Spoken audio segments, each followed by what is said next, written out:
사격을 하는데 자꾸 관역에서 빗나가는 거예요. 그러니까 한 번도 아니고 여러 번 그러니까 소대장이 화가 났어요. 그래가지고 1등병한테 그럽니다. 너 사격을 왜 그렇게밖에 못하냐? 왜 그따위로 하냐? 그러면서 총 갖고 와봐. 그리고는 자기가 이렇게 쏘는 거야. 그러면서 소대장이 사격을 했어요. 그런데 소대장이 쏜 총알이 관역에서 빗나갔습니다. 그랬더니 소대장이 그 2등병을 보면서 이게 바로 네가 쏜 방식이야. 그리고 큰 소리를 쳤다는 거예요. 여러분, 지가 잘못 쐈으면 잘못 쐈다고 인정해야 되잖아요. 우리가 실수했으면 실수했다고 인정해야지요. 죄가 있으면 죄가 있다고 인정하고 그리고 다시는 그러지 않아야지요. 여러분, 인정할 건 인정하고 회개할 건 회개하고 죄에서 자유하는 그런 삶을 살아갈 수 있기를 바랍니다. 무더운 여름날에 연립주택 5층 옥상으로 가스통을 배달해달라는 전화가 왔습니다. 그래서 배달원이 주소지를 이렇게 적어가지고 주소지까지 40kg 되는 가스통을 들고 그 무더운 날에 열심히 갔습니다. 입구에 가보니까 계단이 2개가 있는 거예요. 그래서 배달원은 아유 같은 주소니까 같은 집이겠지 하고는 그냥 발길 닿는 계단으로 올라갔습니다. 5층이에요. 엘리베이터가 없어요. 낑낑대고 더운 여름날에 땀 뻘뻘 흘리고 무거운 걸 들고 올라갔어요. 옥상에 올라가서 교체할 그 가스통을 찾았습니다. 그런데 건너편 옥상에서 어떤 할머니가 자꾸 자기를 뚫어지게 쳐다보고 있는 거예요. 이 배달원이 생각했습니다. 별 사람 다 있네. 왜 자꾸 쳐다보니까. 그래서 그런 생각을 하고는 호수가 적힌 가스통을 찾는데 보이지를 않습니다.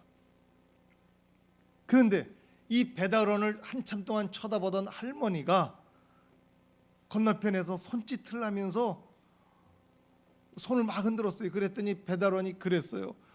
왜 그러세요 할머니? 그랬더니 할머니가 대답했습니다. 젊은이, 그 가스통 이쪽에서 시킨 거야.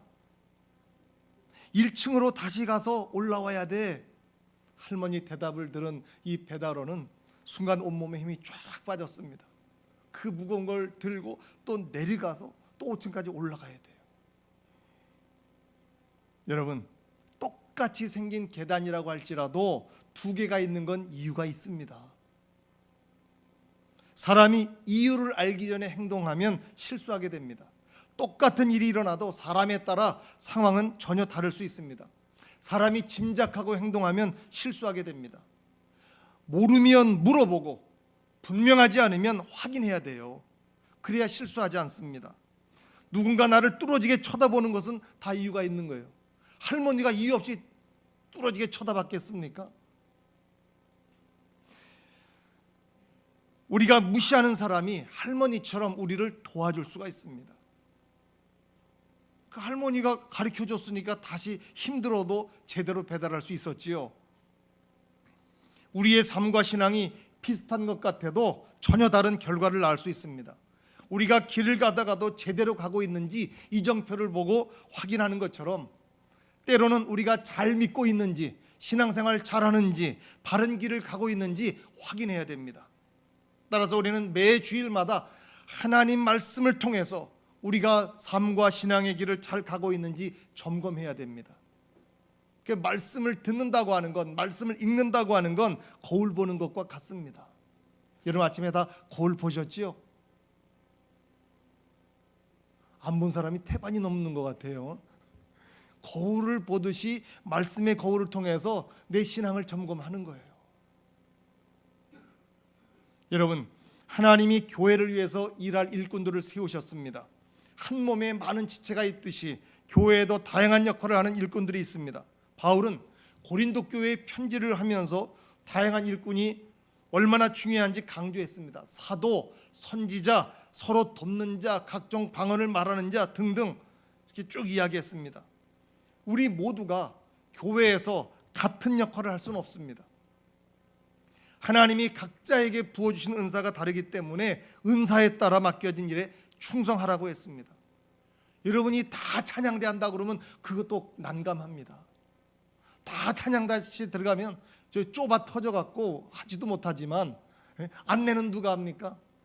식사 준비는 누가 합니까? 저기서 이거 컴퓨터 조작하는 사람 누가 합니까? 안내는 누가 합니까? 다 자기에게 주어진 은사와 달란트에 따라서 역할을 감당해야 됩니다. 교사는 가르치는 일로, 찬양대는 찬양하는 일로, 안내위원은 안내위원으로, 식당 봉사는 식당 봉사로, 기도하는 사람은 기도로, 여러 가지로 봉사하는 거예요. 하나님이 건강한 교회를 세우기 위해서 수많은 일꾼들을 세우셨는데 그 가운데 장로를 세우셨습니다. 오늘 본문 17절에 보면 장로들은 말씀과 가르침에 수고하는 이들이라고 말하고 있습니다.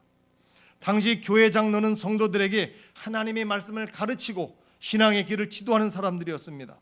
그래서 그들은 교회의 신앙의 방향을 결정하는 중요한 사람들이었습니다.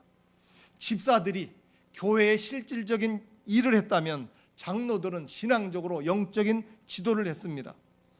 장로들은 하나님의 말씀을 근본으로 성도들을 바로 세우고 가르치는 사역을 감당했습니다. 그러나 초대교회 당시와 오늘날의 장로는 차이가 있습니다. 오늘날의 장로는 목회자의 사역을 도와서 구체적인 교회의 정책과 방향을 세워나갑니다. 교회가 부흥하면서 지도자의 체계적인 양성과 교육과 훈련이 필요했습니다.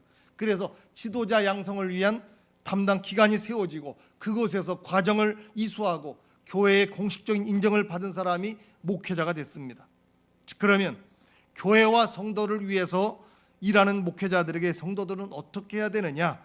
오늘 본문에 보니까 첫 번째, 가르치는 자를 존경해야 한다고 말합니다. 바울은 성도들이 사역자들을 존경해야 된다고 말합니다. 이 말씀이라고 하는 건 설교 사역을 말합니다. 그리고 가르침이라고 하는 것은 성경적인 교리나 성경 공부를 집중적으로 훈련하는 것을 말합니다. 교회의 핵심 사역이 뭡니까? 하나님의 말씀을 깨닫고 하나님의 뜻을 분별하는 훈련을 받는 겁니다. 교회는 말씀을 통해서 생명력을 가지고 살아갈 수가 있습니다. 우리는 말씀 없이 살 수 없습니다. 늘 말씀이 이끄는 대로 살아가는 사람들이에요. 그렇기 때문에 말씀을 잘 전하는 사람을 가장 귀하게 여겨야 됩니다. 오늘 본문 17절 말씀 보면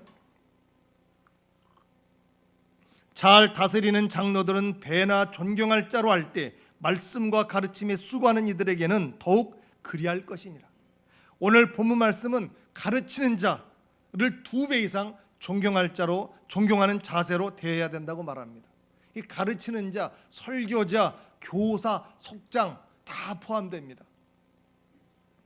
말씀을 가지고 권면하는 사람 다 포함됩니다.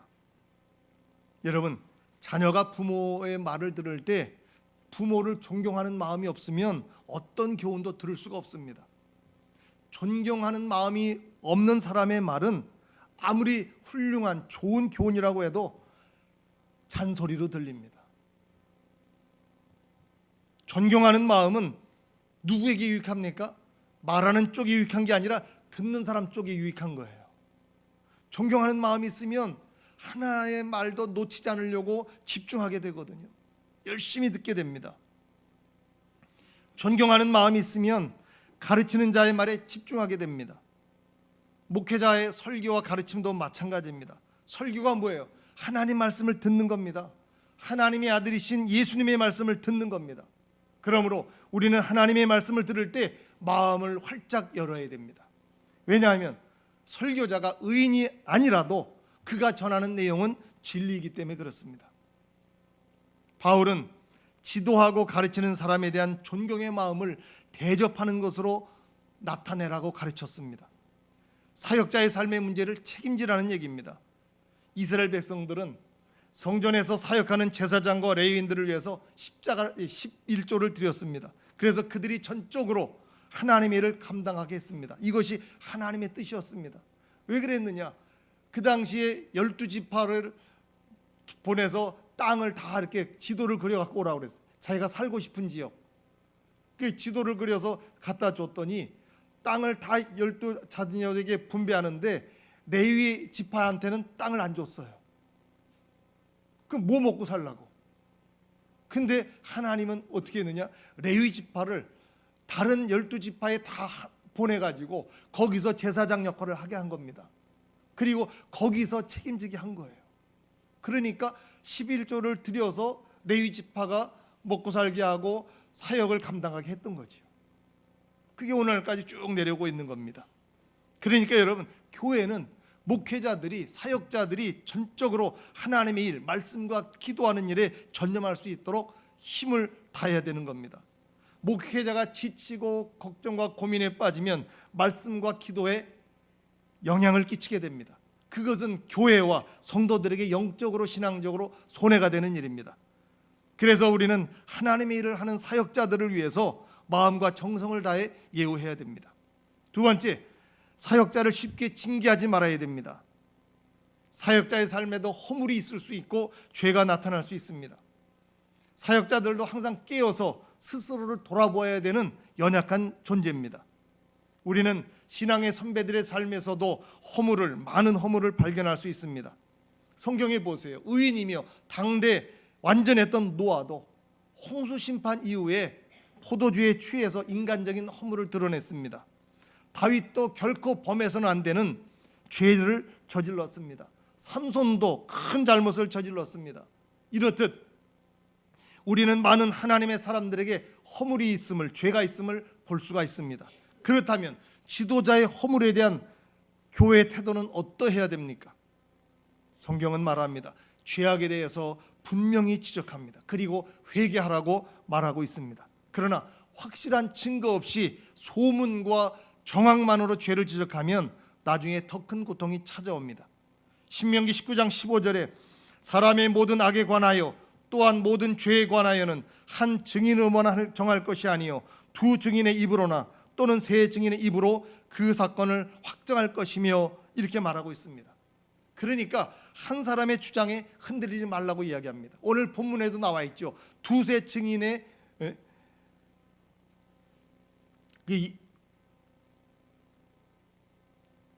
두세 증인이 없으면 장로에 대한 고발은 받지 말라 이렇게 말하고 있습니다. 이게 왜 그래요? 때로는 소수의 증인이 거짓 증인일 수가 있고 잘못된 판단할 수 있는 근거가 되기 때문입니다. 그러니까 지도자를 고발할 때는 충분히 사실 여부를 확인하고 신중하게 다뤄야 된다는 얘기입니다. 교회가 잘못된 판단으로 혼란스러워질 수 있기 때문입니다. 교회 지도자의 허물을 다룰 때 잊지 말아야 될 게 있습니다. 그것은 바로 교회의 유익입니다. 모세가 구수 여인을 아내로 맞이했습니다. 구수 여인이라고 하는 건 흑인을 말합니다. 흑인 여자를 아내로 취한 거예요. 그때 아론과 미리암은 모세의 허물을 드러내면서 막 비난하고 비방했습니다. 그런데 하나님은 미리암을 징계했습니다. 흑인인데다가 이방인 여자를 취해서 아내로 맞이하니까 그 아론하고 그 누이가 미리암이 그걸 막 흉보고 막 비난했어요. 그러면 모세가 잘못했잖아요. 그런데 하나님이 징계한 건 모세가 아니라 미리암이었습니다. 문둥병 걸리게 했거든요. 그 이유가 뭡니까? 허물이 있을 때마다 지도자를 흔들어대면 결국 백성의 길에 장애가 생기기 때문입니다. 하나님은 자기 백성을 약속의 땅으로 이끌기 위해서 부족하지만 사람을 지도자로 세워서 백성을 인도하셨습니다. 모세도 인간이기 때문에 부족한 게 있는 거예요.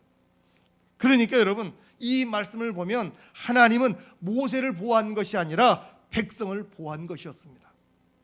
따라서 교회는 지도자의 잘못을 대할 때 항상 교회의 평안과 미래를 생각해야 된다는 얘기입니다. 세 번째, 공명정대하게 공평하게 징계해야 된다고 말합니다. 목회자나 지도자의 허물을 처리할 때 무조건 덮어주고 감출하는 뜻이 아닙니다. 하나님은 죄를 회개하기를 원하십니다. 오늘 본문 말씀은 죄를 꾸짖으라고 말합니다. 하나님도 죄를 책망하고 꾸짖되 원칙을 가지고 하라고 말합니다. 특히 교회 지도자의 허물을 처리함에 있어서 잊지 말아야 될 분명한 원칙이 있습니다. 그건 바로 공명정대한 처리입니다. 공평하게 처리하라는 겁니다. 편견을 갖지 말라는 얘기입니다. 교회가 사람의 잘못을 처리할 때 가장 중요한 건 공평함입니다. 공평한 판단을 하려면 편벽된 판단과 선입관을 갖지 말아야 됩니다. 편벽된 판단이 뭡니까?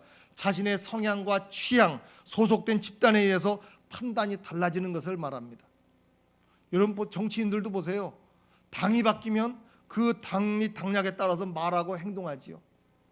몇 년 전, 요즘은 다 기록이 있잖아요. 동영상으로 다 찍어놓은 게 있어서, 자료가 있어서 몇 년 전 이렇게 얘기해놓고 왜 말을 바꾸느냐 그러면 아주 두꺼워 갖고요, 내가 언제 그랬냐는 식이에요. 그리고 여러분, 선입관이 있으면 사실 여부 이전에 미리 판단하게 됩니다. 아이, 저 사람은 저럴 거야. 왜? 이미 선입관이 있거든요. 안 그럴 수도 있는데. 그래서 여러분, 우리에게 필요한 게 뭐냐? 사실 그대로, 있는 그대로를 보는 눈을 가져야 됩니다. 내 편과 상대편으로 나누어서 한쪽 입장에 따라 판단해서는 안 된다는 얘기입니다. 때로는 인간관계에서 판단이 달라지기도 합니다. 네 편 내 편 따지면요, 이 달라져요. 내로남불이라는 얘기 아세요? 내가 하면 로맨스, 남이 하면 불륜. 내로남불, 그렇게 얘기해요. 내가 볼 때는 부탁하는 거지만 남이 하면 청탁이 돼요. 그런 게 어디 있어요? 내가 하는 건 부탁이고 상대방이 하면 청탁이고, 똑같은 잣대를 갖다 공평하게 원칙을 적용해야지요. 여러분, 교회의 판단이 불공평하면 그 교회는 바로 설 수가 없습니다. 건강한 교회가 되기 어렵습니다. 특별히 교회에서 지도자에 대한 판단 기준은 언제나 공정하고 공평해야 됩니다. 하나님이 나단 선지자를 통해서 다윗의 죄를 드러냈습니다. 그 이유가 뭘까요? 다윗을 내치기 위한 것이 아니라 다윗을 더 나은 왕으로 만들기 위한 것이었습니다. 다윗을 정죄하고 처단하는 것이 목적이 아니라 문제를 해결하고 회복을 위한 것이었습니다. 교회는 지도자의 허물을 다룰 때 그 과정에서 사랑과 온유의 마음을 잃어버리지 말아야 됩니다. 예수님의 시선을 가지고 바라볼 줄 알아야 됩니다. 하나님은 한 사람을 시범적으로 드러내서 징계하심으로써 죄를 깨닫게 하십니다.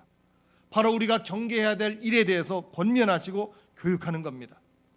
우리는 살아가면서 누구나 다 넘어질 수 있습니다. 여러분, 넘어진 경험 있으시죠? 무릎에 상처 있잖아. 어릴 때 막 뛰어다니다가 넘어지고 다치고. 저도 무릎을 보면요, 영광의 상처가 참 많아요. 얼마나 많이 다치고, 키도 커가지고 툭 하면 넘어지고. 여러분, 사람이 살면서 넘어질 수가 있습니다. 실수든 연약해서도 넘어질 수 있어요. 교회 안에 사역자들도 지도자들도 그럴 수 있습니다. 그러므로 교회 성도들은 먼저 목회자와 사역자들과 평신도 지도자들이 넘어지지 않도록 기도해주고, 그래서 전인적으로 건강하고 행복한 교회를 만들어가는 성도님들이 다 되기를 주님의 이름으로 축원합니다. 다 머리를 숙이시고 오늘 말씀 기억하면서 통성으로 기도하겠습니다. 할렐루야. 살아계신 아버지 하나님, 고맙습니다. 감사합니다. 주님을 찬양하며 주님을 경배합니다. 하나님의 일을 하는 사역자들을, 지도자들을 귀하게 여길 수 있도록 인도하여 주옵소서. 특별히 하나님의 말씀을 가르치고 하나님의 말씀을 전하는 자들을 존경하고 귀하게 여길 수 있도록 주께서 도우시기를 원합니다. 쉽게 징계하지 않게 하시고 공평하게 징계할 수 있도록 인도하여 주시며, 아버지 하나님, 더 하나님 앞에 인정하는 지도자들이, 사역자들이 될 수 있도록 주님이 도와주시옵소서. 그래서 하나님, 더 하나님 기뻐하는 교회가 되게 하시고, 건강한 교회가 되게 하시고, 은혜로운 교회가 되게 하시고, 축복된 교회가 되게 하시고, 하나님의 영광을 나타내는 교회가 될 수 있도록 주님이 도와주시옵소서. 오 살아계신 아버지 하나님, 늘 교회를 통해서 이 시대의 소망을 갖게 하시고 이 나라의 민족의 미래를 책임져 갈 수 있도록 인도하시니 감사합니다. 교회다운 교회가 되게 하시고 하나님이 기뻐하는 교회가 될 수 있도록 주여 도와주시옵소서.